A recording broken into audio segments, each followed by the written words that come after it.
इस मूवी की शुरुआत में हमें दो कॉलेज स्टूडेंट्स रिच स्टोकर और हैले स्मिथ दिखाए जाते हैं जो वेस्ट वर्जीनिया के एक पहाड़ पर चढ़ रहे होते हैं। जब रिच पहाड़ के ऊपर चढ़कर हैले को ऊपर खींचने ही लगता है तो कोई रिच को मार देता है और उसे पहाड़ से नीचे फेंक देता है। इसके बाद कोई हैले की रस्सी को तेजी से ऊपर खींचने लग जाता है तो हैले अपनी रस्सी को काट देती है जिसकी वजह से वो जमीन पर गिर जाती है। और जब वो वहां से भाग रही होती है तो रास्ते में बिछाई गई कांटेदार तार की वजह से हैले का पाँव जख्मी हो जाता है और फिर कोई उसे खींचकर अपने साथ ले जाता है। कुछ दिनों बाद एक medical student Chris फ्लेन job interview के लिए वेस्ट वर्जीनिया के हाईवे से जा रहा होता है तो उसे कुछ दूर जाकर हाईवे बंद मिलता है क्योंकि ट्रक के उल्टने की वजह से ट्रक में मौजूद सारा केमिकल हाईवे पर बिखर जाता है जिसकी वजह से हाईवे बंद कर दिया जाता है। तो क्रिस दूसरा रास्ता इख्तियार करता है तो रास्ते में उसे एक गैस स्टेशन मिलता है जहाँ एक बुरा आदमी होता है। जब वो बुरा आदमी क्रिस की मदद नहीं करता तो क्रिस की नजर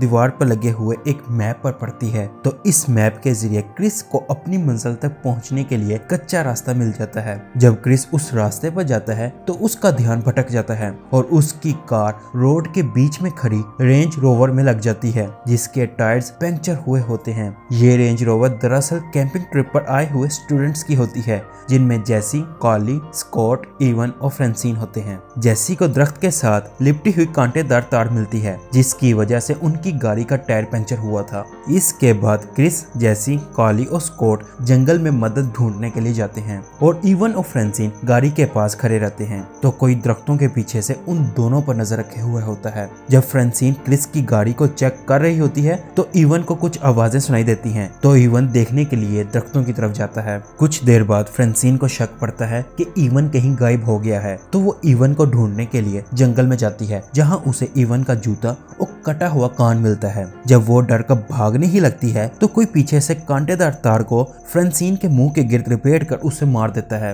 दूसरी तरफ उन चारों को जंगल में एक खाली कैबिन यानी घर मिलता है। जब वो कैबिन के अंदर फोन ढूंढने के लिए जाते हैं तो उन्हें वहां मुख्तलिफ तरह की चीजें मिलती हैं जैसे कि बहुत सारी चाबियां, छुरियां, चाकू, बच्चों की चीजें और एनके वगैरह। जब क्रिस फ्रिज को खोलता है तो वहां उसे इंसानों का कटा हुआ गोश्त मिलता है। ये देखकर वो लोग कैबिन से भागने लगते हैं तो उन्हें कैबिन की तरफ आता हुआ कोई दिखाई देता है तो वो लोग फौरन बेड के नीचे छुप जाते हैं और वो अनजान लोग फ्रांसिन की बॉडी को अपने साथ लेकर आते हैं। ये अनजान लोग दरअसल आदमखोर होते हैं जिनकी शक्ल पूरी तरह बिगड़ चुकी थी। इस कैबिन में टोटल 3 आदमखोर रहते थे जिनके नाम 3 फिंगर, सातुत और 1 आई होते हैं। जब तीनों आदमखोर सो रहे होते हैं तो चारों लोग इसका फायदा उठाते हुए घर से निकल ही रहे होते हैं कि एक आदमखोर की आंख खुल जाती है और वो उन्हें देख लेता है तो वो चारों जंगल की तरफ भाग जाते हैं और वो तीनों आदमखोर भी उनका पीछा करते हैं। तो वो चारों एक ऐसी जगह पहुंचते हैं जहां आदमखोरों ने गाड़ियों का कलेक्शन रखा हुआ होता है, मतलब कि वो जिसको भी मार देते थे उसकी गाड़ी को इस खुले मैदान में ले आते थे।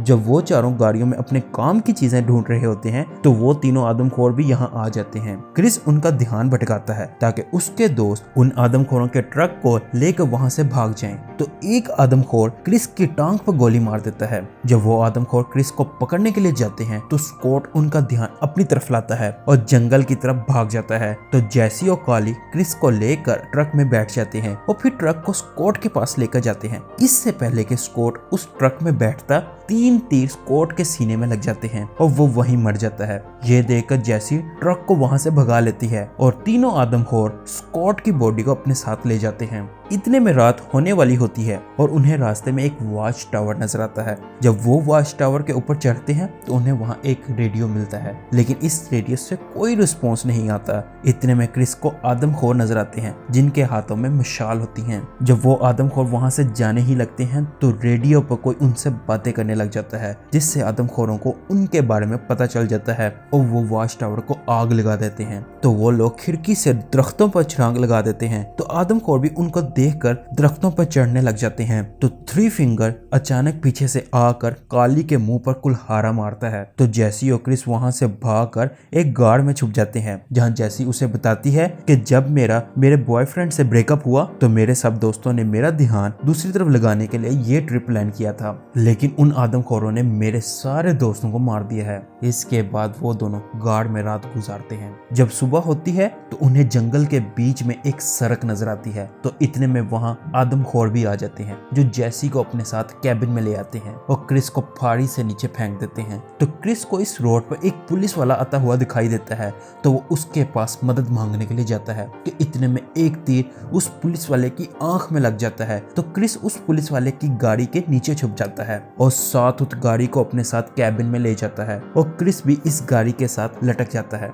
जब वन आई जेसी को मारने ही लगता है तो कैबिन के फ्रंट डोर में आग लग जाती है और क्रिस उस पुलिस वाले की गाड़ी को कैबिन के अंदर ले आता है, जिसके नीचे आकर वन आई मर जाता है। जब क्रिस जेसी को छुड़ा रहा होता है तो सातुत क्रिस पर हमला कर देता है। तो जेसी सातुत के ही तीर कमान से एक तीर सातुत की गर्दन पर मार देती है। तो वहां उसी वक्त थ्री फिंगर भी आ जाता है। तो जेसी कुल्हाड़े को उसके सीने पर मार देती है और फिर दोनों वहां से भाग जाते हैं। जाने से पहले क्रिस उस कैबिन को आग लगा देता है ताकि अगर कोई आदमखोर जिंदा भी है तो वो जलकर मर जाए। इसके बाद वो दोनों उन्हीं आदमखोरों के ट्रक में बैठकर वापस गैस स्टेशन की तरफ जाते हैं और क्रिस उस गैस स्टेशन पर लगे हुए मैप को उतार देता है ताकि कोई दूसरा शख्स इस गलत नक्शे को देखते हुए किसी जाल में न फंस जाए। और यहीं ये मूवी खत्म हो जाती है।